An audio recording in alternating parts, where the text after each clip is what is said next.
This program is part 2 of the 1840 US Census.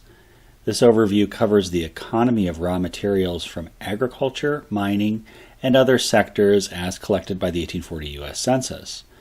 Population figures for 1840 can be found in part 1. In 1840, the United States has 26 states.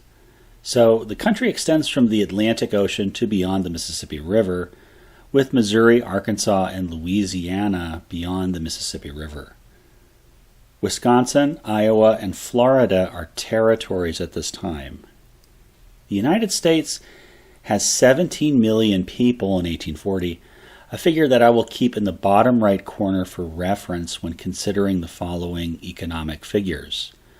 Of course, most working Americans in 1840 are employed in agriculture. This has been standard the world over for thousands of years since the Agricultural Revolution. But cities, the steam engine, and other innovations are leading to a more diversified economy at this time.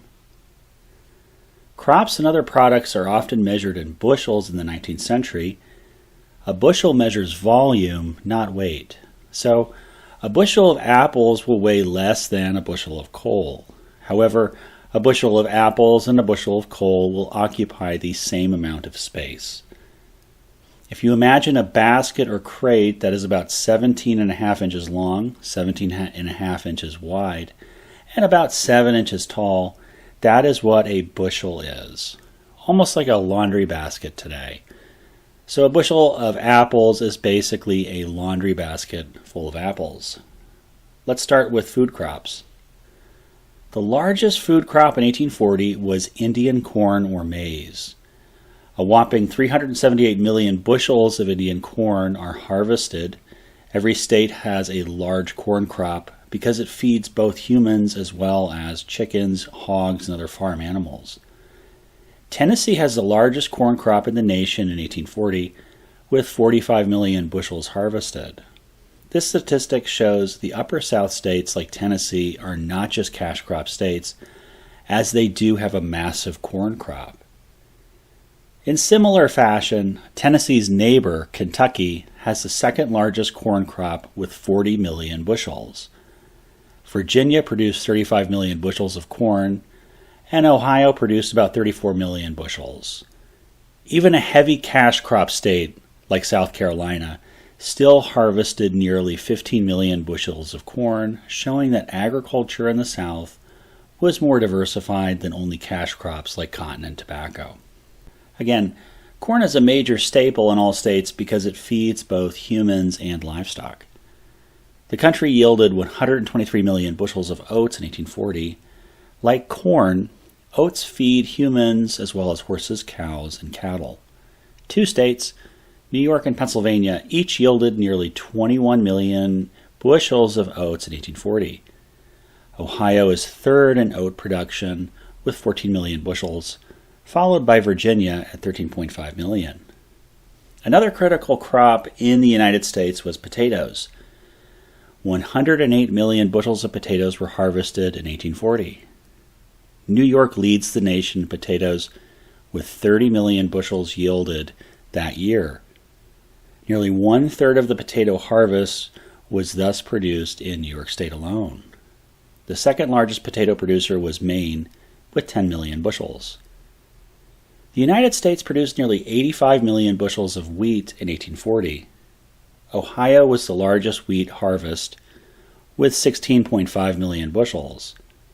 Pennsylvania is second with 13 million bushels of wheat, followed by New York State with 12 million bushels and Virginia with 10 million bushels.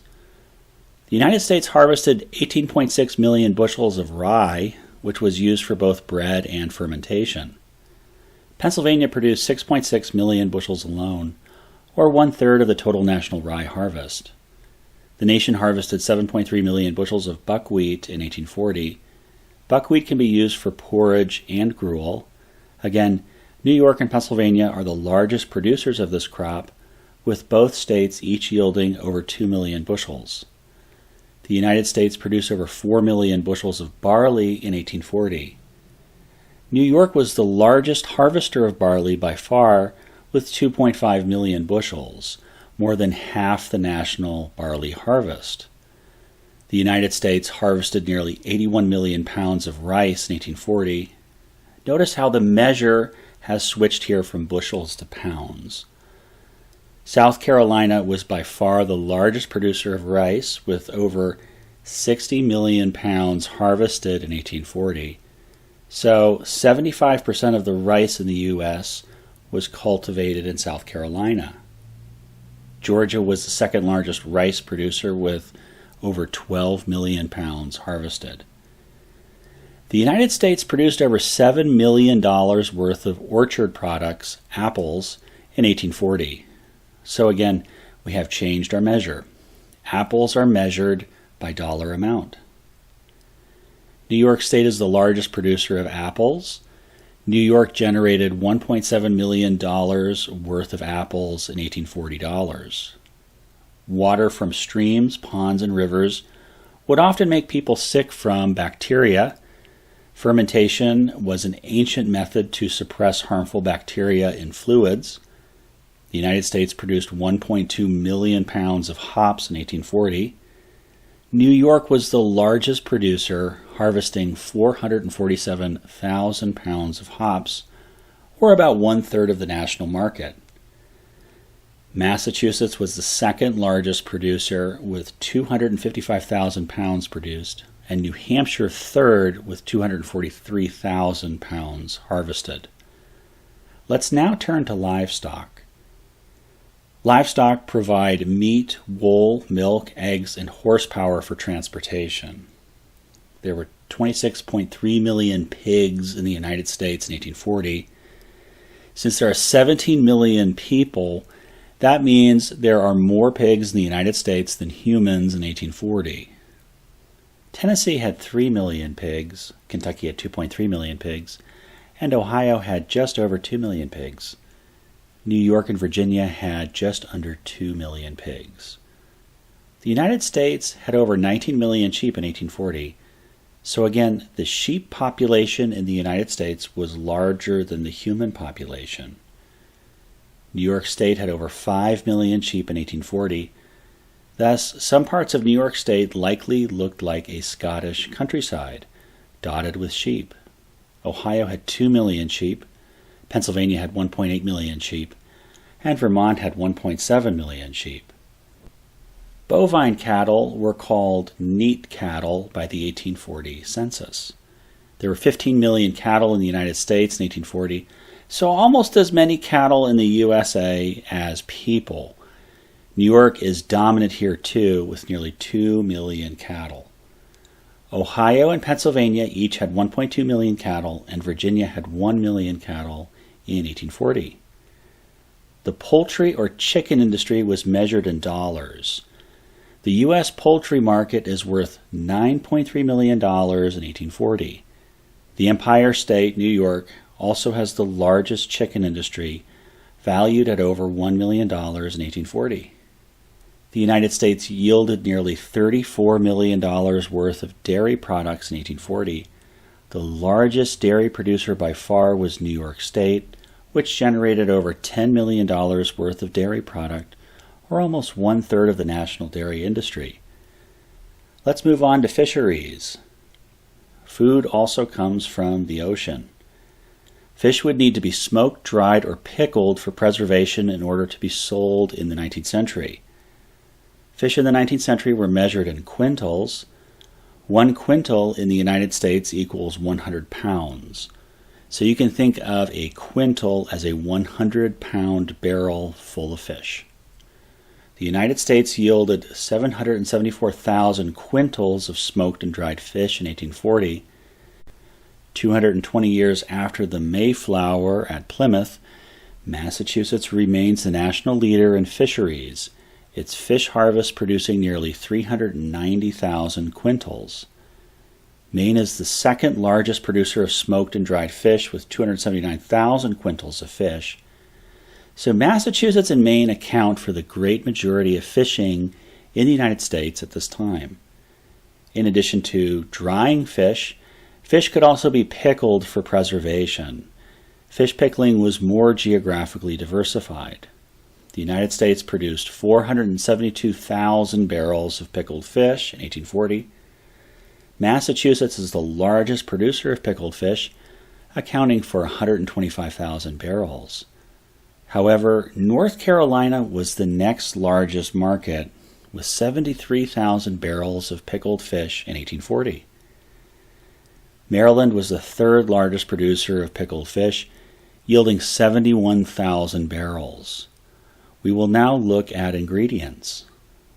The United States produced 155 million pounds of sugar in 1840. The largest producer of sugar by far was Louisiana, which produced 120 million pounds in 1840. So Louisiana accounted for 77% of the national sugar industry. In a pre-refrigeration society, salt is necessary to preserve products. Over 6 million bushels of salt were produced in the United States in 1840. New York State produced the most salt, with nearly 3 million bushels, or about half of all the salt produced in the nation. Virginia was second in salt production with 1.7 million bushels. Let's turn to horsepower. Horses and mules are essentially automobiles in 1840, pulling heavy loads and transporting goods. The census counted horses and mules in the same column in 1840. There were 4.3 million horses and mules in the United States in 1840, so statistically, about 1 in 4 Americans had a horse or a mule. New York State, which ranks so highly in production in so many categories, is going to employ the most horses and mules, that state having 475,000 horses and mules in that year. Ohio's heavy agriculture economy employed 431,000 horses and mules. Kentucky had 396,000 horses and mules in 1840. Hay was collected to feed horses and other livestock. The United States harvested 10 million tons of hay in 1840. New York State harvested over 3 million tons of hay to feed these horses, New York accounting for 1/3 of the hay production in the United States. Pennsylvania and Ohio each collected over 1 million tons of hay each. Let's turn to the raw materials for the clothing industry. In 1840, clothing material was largely produced by cotton, wool, and flax. Cotton is by far the largest clothing material gathered in the United States in 1840. The USA harvested over 790 million pounds of cotton that year. Mississippi harvested the most cotton with 193 million pounds gathered. Georgia was second in cotton with 163 million pounds gathered. Louisiana was third with 153 million pounds of cotton. Alabama yielded 117 million pounds. Of course, in 1840, on large plantations in the Lower South, the cotton economy is largely conducted by slave labor. Flax is a flowering plant that can be gathered for linen fibers. Flax production was substantial. The United States harvested 95,000 tons of flax and hemp in 1840. Virginia was the largest producer of flax and hemp with over 25,000 tons harvested. Missouri was the second largest producer of flax, producing 18,000 tons in 1840. Wool is another critical clothing material. The United States produced nearly 36 million pounds of sheep wool in 1840. New York State had the largest sheep herd, yielding nearly 10 million pounds of wool. So New York State produced nearly 1/3 of the wool in the United States. Vermont gathered nearly 4 million pounds of wool. Let's examine tobacco production. Tobacco was an important cash crop in 1840, with 219 million pounds gathered that year. Virginia is by far the largest producer of tobacco, that state gathering over 75 million pounds. So Virginia accounts for 1/3 of tobacco production over the whole country. Kentucky was the second largest producer of tobacco with over 53 million pounds harvested. Tennessee was the third largest producer of tobacco with nearly 30 million pounds harvested in 1840.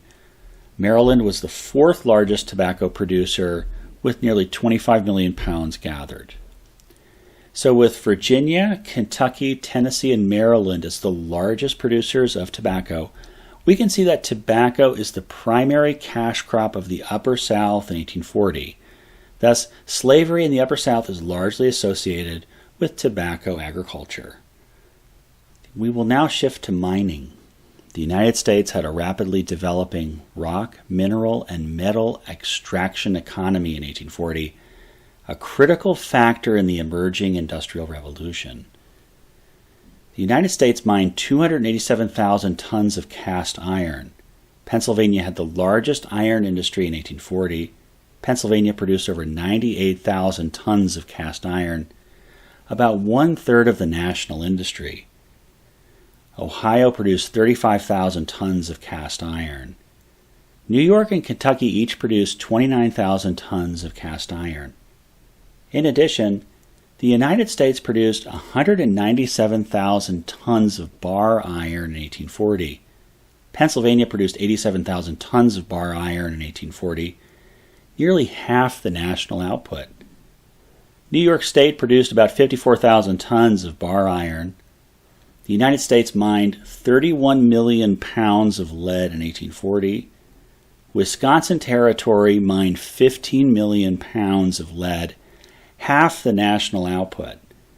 Wisconsin Territory in 1840 shows that a territory can lead the nation in an industry even before its statehood. Wisconsin's early mining prowess lent the nickname Badgers for Wisconsinites. Illinois mined nearly 9 million pounds of lead, or one-third of the national total. Missouri mined 5 million pounds of lead. The United States mined $530,000 worth of gold in 1840 dollars. The South was leading in gold extraction.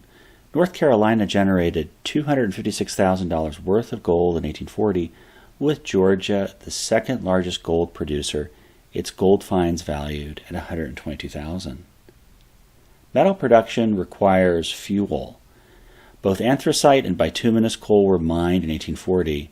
The geology of the day distinguished between anthracite and bituminous coal. Anthracite coal is also called hard coal.